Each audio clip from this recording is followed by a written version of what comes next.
Fala galera, beleza? Aqui é o Moisés então para mais um vídeo.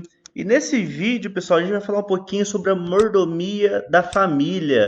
Essa aula aqui ela tá bem interessante, eu vou tentar passar ela um pouco mais rápido do que eu tô acostumado. E essa aula aqui, pessoal, ela tá recheada de informações, várias perguntas que as pessoas deixam até no nosso blog. Você que talvez siga o nosso blog, costuma mandar lá pra gente, falando se uma pessoa é casada. Lá nos tempos bíblicos, porque o homem podia, entre aspas, né, ter várias esposas. Então, essas dúvidas que o pessoal faz em relação ao casamento é o que a gente vai estudar nessa aula. Beleza, pessoal? Então vamos lá, então. E fica comigo até o finalzinho dessa aula, que no final da aula eu vou fazer uma proposta para você. Fechou? Eu tenho um presentinho aqui que a gente reservou e a gente vai entregar para quem continuar com a gente até o final da aula. Então vamos lá, pessoal. Aula 4, a mordomia da família. Então aqui a gente tem já o primeiro tópico falando sobre a família no plano de Deus. Aí o primeiro tópico do tópico 1 é a instituição do casamento. Então vamos lá, pessoal, vamos entender o que é o casamento dentro do contexto bíblico. Então a primeira vez que Deus falou sobre o casamento foi lá em Gênesis capítulo 2. Então o que acontece, pessoal? O princípio básico do casamento, à luz da Bíblia, é vida a dois. Então, casamento nada mais é, pessoal, do que, segundo a própria Bíblia, do que vida a dois. Então, o princípio básico do casamento é exatamente esse. Eu até deixei o versículo aqui para você ler e medite um pouquinho nesse versículo. Então, vamos ler aqui, pessoal. Então, a palavra casamento, ela vem do latim, que é casa mentum, que é exatamente duas palavrinhas aqui, né? E o que significa, pessoal, casamento? Bastante pessoas perguntam, mas o que é o casamento? Segundo o latim, pessoal, pode ser que você fique até um pouco bravo comigo, mas é o próprio latim, pessoal. Então, casamento do latim é terreno com uma habitação instalada. Então, o que acontece, pessoal? A palavra já fala que o casamento é o terreno com uma habitação instalada. Ou seja, o primeiro passo para o casal ter uma boa união é ter propriedades, isto é, evitando confusão com as famílias. Então, o próprio casamento, pessoal, para ser um casamento estável, um casamento que não dê problema para ninguém, a própria palavra já fala, terreno como habitação instalada. Então, o princípio básico do casamento é vida a dois, como eu já falei, e esses dois têm que ter uma casa ou uma propriedade para que eles possam viver tranquilo. Pessoal, o que está dizendo aqui? A própria Bíblia diz e a própria palavra do latim também fala. Então, o casamento é quando os dois moram separados da família. Então, às vezes, eu sei que por algum motivo ou outro as pessoas casam, vão morar com os pais, vão morar com os filhos, enfim, aliás, com os filhos é normal, né? Vai morar com algum outro familiar. Só que dentro da própria definição do casamento é morar fora. Beleza, pessoal? Vida a dois. Aí entra aqui, pessoal, uma observação que eu coloquei para vocês não ficarem bravos comigo, é apenas uma definição. As propriedades aqui, pessoal, do latim, não é necessariamente casa própria ou casa alugada. Também está falando aqui que casamento é convicção, no sentido de certezas, objetivos e propósito. Então, casamento o que é, pessoal? É quando tá todos os elos ligados. Então, casamento tem que ser com certeza. Então, uma pessoa que vai se casar, ela tem que ter certeza que é isso que ela quer, certeza. Ela tem que ter o objetivo bem definido. O casal é bom que esteja com os objetivos bem definidos. E, por último, propósito. Então, a definição do casamento, pessoal, segundo a luz da Bíblia, é exatamente esse. Beleza? Vamos avançar um pouquinho aqui, ó. Aí tem uma definição, pessoal. Aí tem uma definição aqui que eu acho bem legal. Aí algumas pessoas podem até atacar aqui no comentário. Mas é uma definição romana. Você está citando coisas do Papa. Pessoal, é uma definição. Eu estou aqui só para passar uma informação. E essa informação eu achei relevante, então eu quero passar para você. Teve um concílio então do Vaticano. Depois vocês dão uma pesquisada sobre esse concílio aqui. E eles definiram um casamento. Eu achei até legal a forma que eles definiram o casamento. Vamos ler aqui, ó. Então, o casamento é o que, pessoal? Ele é uma igreja doméstica. Então, dentro do seu casamento, vocês são praticamente uma igreja doméstica, onde Deus reside e é conhecido. Então, o casamento, pessoal, é uma igreja doméstica onde o próprio Deus reside e ele é reconhecido, amado, adorado e servido. Olha no finalzinho, ó. E ensinou que a luz da salvação da pessoa e da sociedade humana estão intimamente ligadas à condição feliz da comunidade conjugal e familiar. Então, isso daqui, pessoal, é uma carta que eles soltaram nesse concílio do Vaticano. Depois vocês dão uma pesquisada sobre isso. E eles definiram um casamento exatamente dessa forma. E eu achei legal a forma que eles definiram e eu resolvi compartilhar com vocês. Então, antes do pessoal comentar aqui nos comentários, né? Ó, a gente não segue o catolicismo e blá blá blá. Enfim, pessoal, é apenas uma definição. E essa definição, deixe aqui no comentário se vocês concordam. Eu achei ela perfeita. Beleza? Então vamos avançar, pessoal. Então, a instituição do casamento, o casamento segundo a luz da Bíblia, é exatamente isso. Fechou? Próximo tópico. O segundo tópico aqui é a origem da família. Aí aqui é uma coisa bem legal, pessoal. A primeira vez que aparece, então, a palavra família na Bíblia é lá em Gênesis 24, relacionado à casa de Abraão. Então, o que acontece? Até então, né, lá na Antiga Aliança, até então era exatamente o conceito de família. Então, o que que era o conceito de família? Vou até comentar aqui para vocês, eu coloquei a palavra em hebraico, ó. Então, assim, a palavra hebraico para família é mishpachá. Pessoal, isso aqui não é mispachá, não. É mishpachá. Bem na garganta, o CH aqui, ó. Então, aqui está a palavra em hebraico. Então, só vai aparecer a palavra família lá no Novo Testamento. Aliás, só vai aparecer a palavra família lá em Gênesis capítulo 24.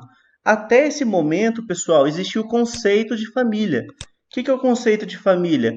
Um pai, uma mãe, os filhos. Isso era as famílias. Ó, uma das possíveis traduções para essa palavra, que é mishpachá, é algo relacionado a clã. Então, o que é a família, né? Se fosse resumir, né? O que é a família? Essa palavra está relacionada a clã, um conjunto de pessoas com laços, em que isso é pai, mãe e filhos. Então, segundo a própria palavra, né, família, direto do hebraico, ela traz para a gente, pessoal, exatamente esse sentido. Algo relacionado a um clã, a um conjunto de pessoas com laços. Esses laços, pessoal, pode ser de sangue ou não. Geralmente a família que a gente fala é pai, mãe e filhos. Aí passou disso já é os parentes, né? Então seu avô é um parente, seu tio é um parente e família é denominado então como pai, mãe e filhos. Isso é pela própria palavra em hebraico. Ela passa essa ideia de pai, mãe e filho. Beleza, pessoal? Então, ó, no livro de Gênesis relata que a partir do homem e da mulher, Deus estabeleceu a família. Aí está aqui o versículo. E Deus o abençoou, e Deus lhe disse-lhes: frutificai e multiplicai-vos, e enchei-vos a terra. Gênesis capítulo 1, versículo 28. Então aqui, pessoal, a origem da família, então, ela é dada exatamente em Gênesis 24. Até então era exatamente um conceito. Já em Gênesis 24 é oficial, então, o termo utilizado ali para família. E família, lembrando que é pai, mãe e filhos. Beleza, pessoal? Então, espero que vocês tenham entendido a origem da família e vamos avançar um pouquinho. A gente vai entrar agora no segundo tópico, que é literalmente a mordomia da família. Vamos avançar aqui. Pessoal, esse tópico aqui ele está um pouquinho polêmico. Eu vou pedir para que vocês interajam comigo aqui de uma forma até amigável, se possível, pessoal. Comente aqui depois que eu comentar esse tópico e expresse a opinião de vocês com base bíblica para a gente conversar um pouco sobre esse assunto. Então vamos lá, pessoal. Tópico 2. Aqui vai falar então os princípios que regem o casamento cristão. Aí o primeiro princípio que o comentarista colocou é o princípio da monogamia. Pessoal, o que é a monogamia então, né? Nada mais é do que a relação entre de um para um, não de um para vários. Então, é exatamente uma dupla, como eu coloquei aqui, um casal e não um trio. Então, a monogamia é quando o homem casa apenas com uma esposa e uma mulher, a esposa, casa exatamente com um homem. É o conceito de monogamia, casamento de um para um e não de um para vários. Ó, aí está aqui, pessoal, uma declaração bíblica. Portanto, deixará o homem seu pai e a sua mãe e se unirá à sua mulher. e serão ambos uma só carne. Então aqui, pessoal, na Bíblia já fala que o casamento tem que ser entre um homem e uma mulher, e não entre vários homens, um homem casar com várias mulheres e mulheres com vários homens. Beleza? Então o primeiro princípio que o comentarista deixou é da monogamia. Aí o comentarista fez um outro comentário que eu achei bem válido e eu coloquei aqui, pessoal. Quando o ser humano se rebela contra a vontade da monogamia, monogâmica de Deus, quanto ao casamento, um abismo passa a chamar outro abismo. Aí vem incesto, aí vem homossexualismo, pedofilia, zoofilia, necrofilia e outras abominações semelhantes. Então isso aqui foi uma coisa bem legal que ele comentou, que um abismo vai chamando o outro. Pessoal, aí tá aqui, ó. Isso aqui eu coloquei aqui, não tá na revista. Então a vontade de Deus, segundo Paulo escreve para Timóteo, para Tito, é que o marido seja apenas uma esposa. Então a recomendação bíblica, pessoal, é que o marido tenha apenas uma esposa e uma esposa tenha apenas um marido. Aí, pessoal, vai entrar um grande problema. Isso daqui várias pessoas já deixaram aqui no comentário, em outros vídeos, e eu vou tentar responder. Eu vou pedir para que você depois interaja aqui nos comentários. Beleza, Moisés, então quer dizer que um homem só pode casar com uma mulher. E nos tempos bíblicos, que um homem casava-se com várias mulheres. Como que eu concilio então, pessoal?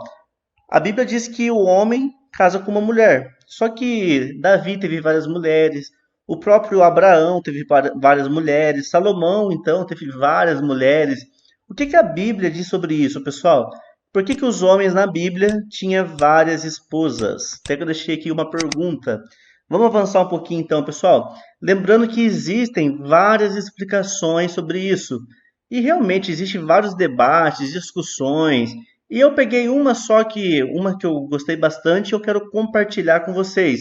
E deixem aqui nos comentários depois o que vocês acham e outras explicações também sobre esse assunto, beleza? Vamos avançar então aqui. Por que que os homens tinham várias esposas? Vamos avançar. Ó, então eu coloquei uma explicação aqui, pessoal. O conceito disso, de um homem ter várias esposas lá no Antigo Testamento, o conceito é exatamente em relação à proteção. Ó, eu até coloquei aqui, ó. As mulheres solteiras na época, elas ficavam muito vulneráveis. Elas tinham poucas oportunidades de emprego e uma boa parte vivia em pobreza extrema. Então o que acontece, pessoal? As mulheres nos tempos bíblicos, isso não é novidade. Se vocês leem a Bíblia, vocês vão concordar comigo. As mulheres naquela época, elas eram muito vulneráveis. A maioria não tinha condições de trabalhar e infelizmente dependia dos homens para caçar, os homens que iam para a guerra, traziam alimento para casa e algumas viviam até em casos de pobreza extrema. Ó, vamos avançar aqui, ó. Outras vezes, pelo fato das mulheres perdiam os maridos nas guerras. Então, o que acontece? Essas mulheres, além de não ter emprego, vivem em uma pobreza extrema. As que conseguiam casar, algumas vezes elas perdiam os maridos na guerra. Isso aconteceu até com Davi. Teve um caso que o marido de uma moça foi à guerra e acabou morrendo o marido e Davi então assume essa moça. Ó, então os maridos iam para a guerra, acabavam morrendo e elas ficavam praticamente sempre sozinhas com os filhos para criar. Aí o que acontece, pessoal? Aí Deus permitia que o homem se casasse com essas mulheres. Beleza, pessoal? Então isso aqui é uma pequena explicaçãozinha, né? Existem várias e várias. Eu vou pedir até aqui para você fazer um comentário aqui, lembrando que eu só estou expondo uma interpretação que não é minha. Eu peguei uma interpretação e estou passando para vocês sobre isso, e existem várias outras. Então, dos motivos é exatamente esse. Para proteger a mulher. Como ela não tinha emprego, vivia algumas vezes numa situação de pobreza até um pouco ao extremo, e sem contar que o marido ia para a guerra, às vezes morria, e deixava a mulher com os filhos para criar. Aí Deus então abriu uma brechinha, né? Permitiu que os homens casassem com essas mulheres. Beleza, pessoal? Então vamos lá. Só que aqui entra uma questão, várias questões na verdade, né? Eu coloquei só duas. Ó, o marido tinha que cuidar de todos. Então o marido que resolvesse casar de novo, né, com outra mulher, ter duas mulheres, o homem tinha que cuidar de todos. Aí tem até esse texto bíblico, depois eu vou pedir para que você leia esse texto, Ó, então ele tinha que garantir os direitos de todas as suas esposas, alimentação, roupa, intimidade física e por aí vai. Leia esse texto, pessoal. É perfeito esse texto para exemplificar o que eu estou falando. Aí o segundo, o filho mais velho era o herdeiro. Mesmo se o pai gostasse mais dos filhos da outra esposa, o filho mais velho era o herdeiro principal. Isso é Deuteronômio 21, do 15 ao 17. Aí tinha várias outras leis, pessoal, para proteger essas mulheres. Então a segunda mulher, no caso, quando ela ficava, ou às vezes até o próprio irmão da pessoa, né, do homem, morria, o irmão morria, deixou uma esposa, o homem ia lá e casava então com a esposa do irmão que morreu, para que desse continuidade na genealogia. Isso você encontra até em Gênesis, se não me falha a memória, capítulo 36 e capítulo 37. Depois vocês deem uma olhada lá que vai relatar sobre isso. Então vamos avançar, pessoal. Então, esse aqui é os principais motivos que regem o casamento. Vamos avançar um pouco. Aí o segundo motivo, pessoal, que rege o casamento cristão, eu até peguei aqui o comentário do próprio comentarista, o princípio da heterossexualidade. Então o que acontece, pessoal? Não é nenhuma novidade que a Bíblia, ela meio que abomina o casamento entre homens e mulheres e mulheres. Eu até expliquei isso semana passada, na aula passada. Se você não assistiu, procura aqui no canal a aula 2. Lá eu explico um pouquinho sobre a homossexualidade. Ó, vamos lá então, pessoal. Então tem textos no Antigo Testamento ou Antiga Aliança, né, que fala sobre isso. Levítico 18, 22. Não deitarás homem com homem, como se deita com uma mulher. Isso é abominação. Aí lá no Novo Testamento ou Nova Aliança, Paulo também fala: cada um deve ter a sua esposa. Então o casamento, pessoal, aqui está falando para homem, que deve ter a sua esposa. E cada mulher o seu próprio marido. Então o homem tem a sua esposa e a sua esposa tem o seu próprio marido. Aqui está falando então, pessoal, que o casamento não deve ser, não pode ser entre homem com homem e mulher com mulher. Beleza? Aí aqui continua, ó. O marido deve cumprir os seus deveres conjugais para com sua mulher e da mesma forma a mulher com seu marido. Então vamos lá, pessoal. Não é nenhuma novidade para vocês. Esses textos aqui não estão na lição. Eu vou pedir para que vocês leiam em sala de aula, porque é a própria Bíblia. Isso vai reforçar a ideia que homem casa com mulher e mulher casa-se com homem.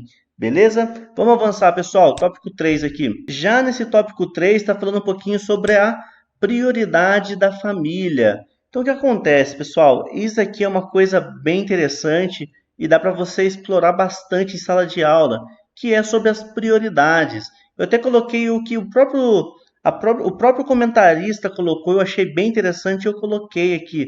Ó, então a igreja local deve incentivar a mordomia da família de forma constante e efetiva. O cristão precisa ter as prioridades corretas da vida. Então o que acontece, pessoal? A prioridade que eles colocaram aqui como uma prioridade ruim, uma prioridade não bíblica, é o quê? Pessoas que valorizam primeiro Deus, igreja, esposa e filhos. Aí ele pergunta, qual é o equívoco dessa ordem de prioridades? Então o que acontece, pessoal? Você não pode priorizar só Deus, Deus, Deus e esquecer da sua família.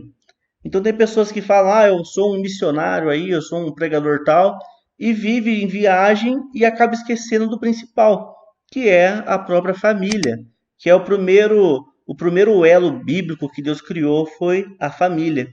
Bom, o comentarista colocou aqui então a prioridade. O que ele colocou aqui, pessoal? Primeiro, Deus. Segundo, a sua própria vida. Terceiro, o seu cônjuge. Quarto, os filhos.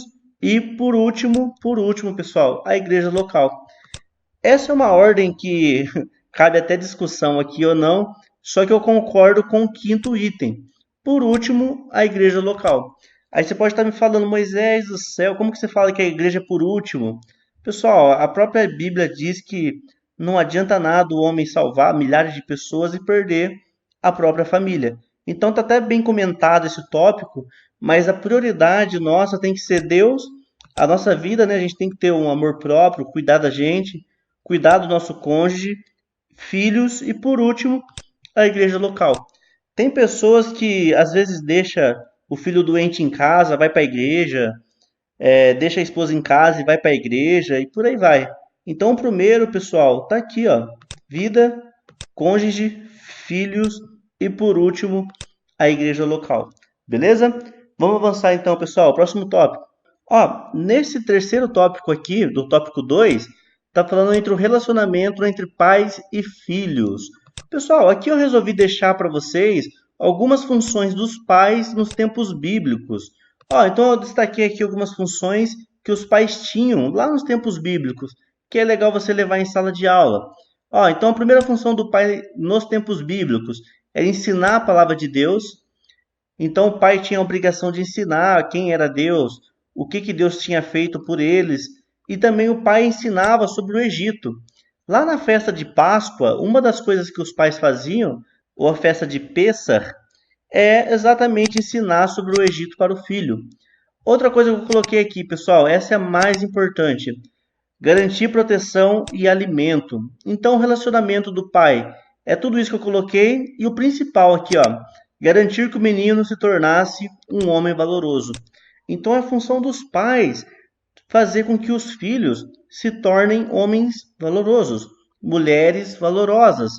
Em resumo, pessoal, se eu pudesse resumir esse tópico, é a tua função como pai fazer com que teu filho tenha uma boa educação, que ele torne alguém importante para a sociedade, uma pessoa que vai contribuir na comunidade que ela está inserida. Então, tudo isso está englobado na relação entre pai e filho. Vamos lá, pessoal. Próximo tópico. Esse terceiro tópico, pessoal, é a família cristã sob ataque. Esse daqui está muito bem explicado e eu peguei todos os tópicos, tópico 1, tópico 2, tópico 3 e coloquei num só. Então, o primeiro que a gente vai comentar aqui é o estado materialista. Pessoal, aqui cabe uma observação e alguns alertas. Nesse estado materialista, o comentarista está perguntando para a gente como que a gente tem feito para educar os nossos filhos. Eu até coloquei umas observações aqui, ó. Muitos pais se tornam negligentes com a educação mental dos filhos. Muito cuidado com o que os seus filhos assistem, tecnologia. E por último, deixa uma pergunta. E qual foi a última vez que você incentivou ele ou ela a orar ou ler a Bíblia? Então o que acontece, pessoal? Hoje as informações estão todas escancaradas e jogadas na nossa cara. E a internet, pessoal, é uma coisa que infelizmente tem destruído a mente dos jovens. Hoje a gente vê jovens totalmente fixados na TV, no celular e que não leem a Bíblia. Aí a pergunta que eu deixei aqui para você foi: qual foi a última vez que você, como pai, você incentivou seu filho a orar ou ler a Bíblia? É uma pergunta, pessoal. Qual foi a última vez que você aí que está me ouvindo agora, você falou: filho, vai ler a Bíblia? Filho, vai orar, vai tentar buscar a Deus. Qual foi a última vez que você incentivou o teu filho a buscar as coisas espirituais? Então, o que acontece, pessoal? Isso é um alerta que o comentarista pôs aqui pra gente. A gente está tão acostumado a influenciar os nossos filhos, dando tablet, celular. Pessoal, não que não possa fazer isso, só que tem que ter na medida certa. Incentivar o filho a ficar o dia inteiro na TV, assistindo um desenho para você ir trabalhar em paz. Tudo isso, pessoal, não é só o Estado. Os próprios pais fazem isso com os filhos. Tentar jogar a culpa 100% no Estado, falando que o Estado está fazendo isso ou aquilo, é uma negligência. Então, incentive o seu filho a ler a Bíblia, incentive o seu filho a orar, coloque desenhinhos bíblicos para que o seu filho assista e tire um pouco da responsabilidade dos professores da escola e do Estado. Beleza, pessoal? Vamos agora aqui para o próximo tópico. Ó. E sobre a ideologia de gênero, é algo que eu nem vou comentar, tem bastante coisa aqui na revista falando sobre isso. Só que em resumo pessoal, vocês que são pais, eu ainda enquanto não sou, vocês devem incentivar os filhos a ensinar sobre isso. Vocês devem ensinar os filhos sobre a ideologia de gênero. Que a criança, ela nasce homem e a criança nasce fêmea, nasce menina. E não tem uma construção social como a ideologia de gênero fala. Beleza? Então incentive, fale bastante sobre esse assunto em sala. E por último, ataque a Deus e a ciência. Então o que acontece, pessoal? Hoje em dia, bastante pessoas falam que o homem não nasce homem, nem a mulher nasce mulher, mas sim o caráter deles vão construindo eles ao passar do tempo. Pessoal, isso é um ataque bíblico, porque a própria Bíblia diz que foi feito macho e fêmea. E sem contar que isso também fere os princípios científicos. Beleza? Então a própria biologia humana já fala que são homens e mulheres, não tem então essa construção que a sociedade tenta impor. Beleza, pessoal? Então isso aqui foi a nossa terceira aula, ou melhor, essa foi a nossa quarta aula, e eu espero que você tenha entendido e deixe aqui nos comentários, pessoal, o que que vocês acham sobre o que a gente comentou agora de pouco, que é sobre por que os homens poderiam ter várias esposas. Então deixa aqui no comentário como você vê isso e como você consegue conciliar os textos bíblicos com esse acontecimento. Deixa aqui nos comentários então, por que que os homens podiam ter várias esposas? Comente aqui a sua opinião e eu quero ver o que você pensa sobre isso. Beleza? Pessoal, para você que assistiu então esse vídeo até aqui, eu falei que ia ter uma surpresa para vocês. Pode ser que você já tenha participado, pode ser que você ainda não participou. Eu separei, pessoal, três aulas de hebraico bíblico e cultura judaica para você. É um workshop de 3 dias. Então, se você quer aprender a ler em hebraico, aprender algumas interpretações bíblicas, vou deixar o link aqui então para vocês na descrição. Se você ainda não fez as 3 aulas, clique aqui na descrição, no primeiro link, e faça as suas 3 aulas de hebraico. Beleza, pessoal? Então, se você quiser esse material também, me chama no WhatsApp. Eu vou deixar o link aqui no WhatsApp também. E me chama no WhatsApp que eu vou mandar para vocês esse material.